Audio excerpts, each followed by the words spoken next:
This is The Big Story presented by HerbChambers.com.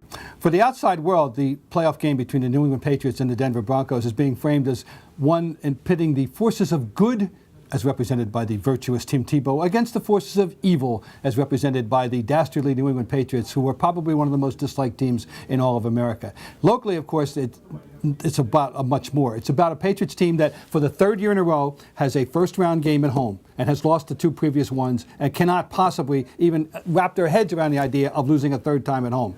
And it's about their defense, whether their defense is good enough to be a playoff defense. They may not be sufficiently tested this week for us to find out. It's about Bill Belichick coming up with a scheme to stop Tim Tebow, who has improved as a passer, and last week actually beat Pittsburgh as much with his arm as his leg, which is a departure from the way he had been winning games for the Broncos during the course of the year. This is one of the most highly anticipated games in the history of the playoffs. They are anticipating a rating on television that might exceed that of any other playoff game exclusive of Super Bowls. That's how magnetic Mr. Tim Tebow has been. He's become certainly a pop culture figure, as we thought Tom Brady was a pop culture figure, and he still is, but it's a different type one than Tim Tebow. Brings his unique personal qualities to the table. If you're unfamiliar with the Tebow story, we barely have enough time to go into it, but my guess is that you are. He has become, in the last 3 months, the most famous man in America. So the most famous man in America comes to New England in Foxborough on Saturday night, the Patriots versus the Broncos. If you're smart, you'll take the Patriots.